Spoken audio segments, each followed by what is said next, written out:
Hi, we had already almost completed this French Revolution. We had seen that how France transformed from absolute monarchy to republic and then again to monarchy, that is military rule under Napoleon Bonaparte.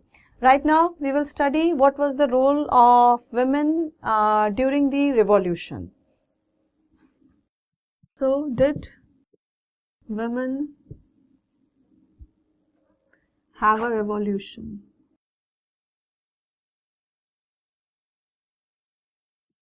Or did they participated in the revolution? What kind of demands they were asking, or were the demands heeded by the government or not? That is all we are going to study. So from the very beginning of the revolution, the women, they were active participants. They wanted they were active participants in the events which brought about so many important changes in the French society, but they were not given certain rights which they wanted to get, like right of vote was not given to them. So their conditions were hospitable in the 18th century France, especially the women of the third state. They worked, they did all kind of menial works. They did not have access to education or job training. Their wages were lower than that of men. Working women, they had not only to work outside, but they have to look in the families also, because most of the time the men of the family, they were out for war, so the whole onus lied on them, the burden of the family lied on them. They have to carve out a living as well as look after the family. So they started their own political clubs. In order to raise their voice, they started their own political clubs and newspapers. Their main demand was the right to vote. So they thought that unless and until they get this most important political right to vote, the government is not going to listen to their demands. So they demanded the right of vote to be elected to the assembly and to hold political office. Not only right to vote, but they wanted to hold the political office, to contest in the elections. Since they were disappointed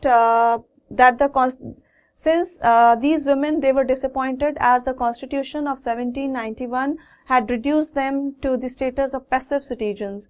These passive citizens because they were not at all allowed to vote. They were not only allowed to vote, they were not at all allowed to participate in the political activities that were taking place at that time. So women movements for voting rights and equal wages continued for next 200 years. Though some of the rights were granted to them, some of the steps were taken by the government to improve their conditions, like in the field of education. Education was made compulsory for all girls.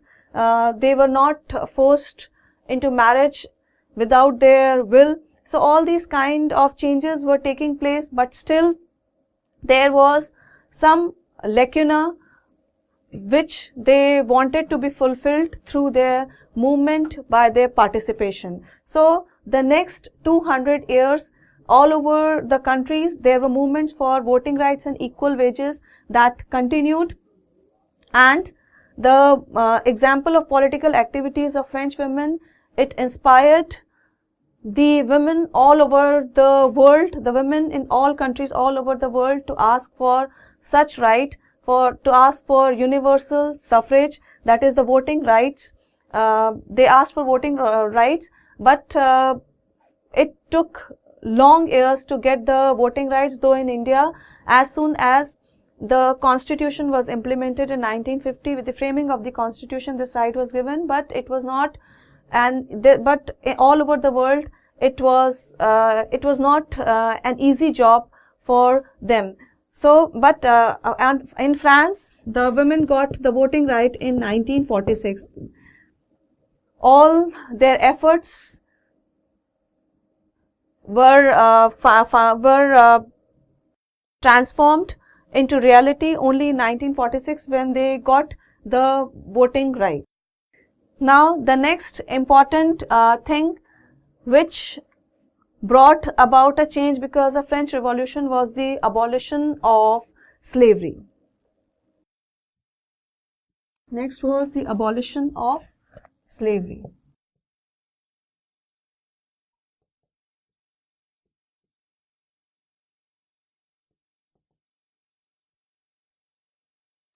So, one of the most revolutionary social reforms of the Jacobean regime was the abolition of slavery in the French colonies. In the French colonies, the traders or the merchants, they used to get slaves from the Africa.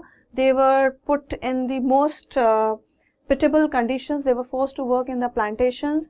They were transported in ships in most inhuman conditions. So, this slavery or this kind of slavery was practiced in the French colony. The National Assembly had long debates about whether the rights of the women whether the rights of the men should be extended to these colonies also, but they did not took the steps. They wanted to take the steps, but couldn't took the steps to abolish slavery, because they feared that if they took any kind of steps to abolish slavery, then merchants and traders would not be pleased by them. So they did not pass any laws, fearing opposition from businessmen whose income depended on the slave trade. It was finally the convention which in 1794 legislated to free all slaves from the French colonies, abolished slavery.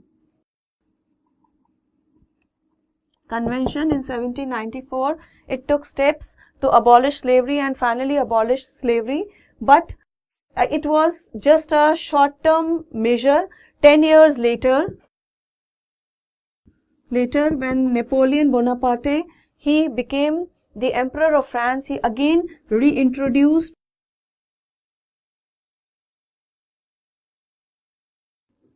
slavery in French colonies, because he followed the policy of expansion, and as a result he reintroduced slavery in in French colonies. Plantation owners, plantation owner understood their freedom as including the right to enslave African Negroes in pursuit of their economic profits. Most of the merchants, they thought that it was their right to get the slaves from Africa because they just wanted to earn profit. But finally, slavery was abolished in French colonies in 1848.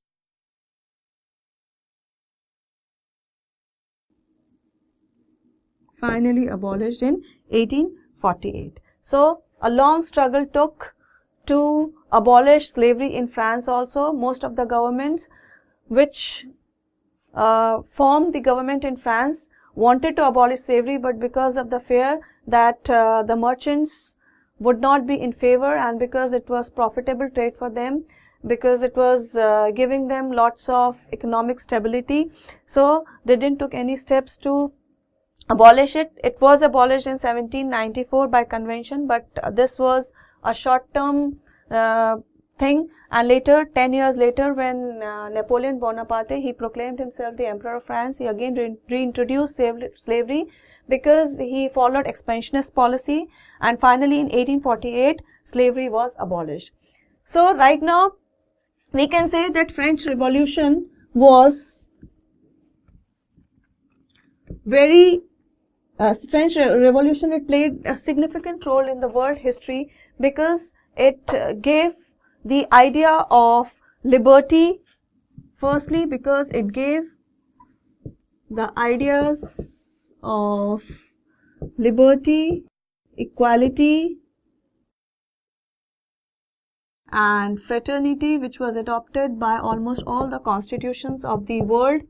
It abolished slavery and feudal system. It banned the censorship. It laid the process where there was no censorship of press.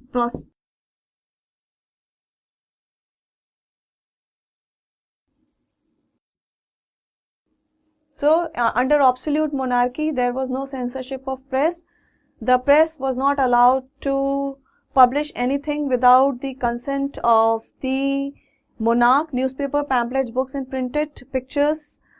Now after the censorship was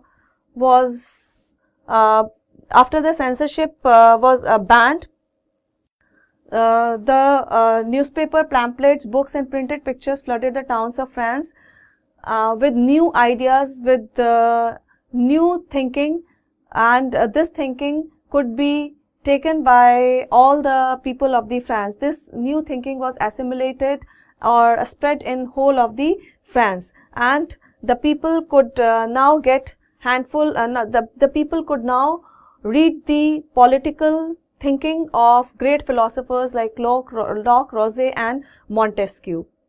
So, and most importantly, it gave the declaration, the French Revolution identified the human rights in the form of declaration, which it gave in the Constitution, Declaration of Human Rights, which it gave in the Constitution. So this Declaration of Human Rights was also adopted by most of the constitutions in the world. Even in the contemporary world, we value the ideals of liberty, equality and fraternity, which was established only by the French Revolution. Even in our Constitution, the preamble have this ideals of liberty, equality and fraternity, which was adopted by the French Revolution. So in that way, French Revolution was very much important, and the French Revolution inspired the other countries which were under the colonial rule to liberate themselves, to start a movement against their colonial masters, to get themselves free. So this is all under this topic. Thank you.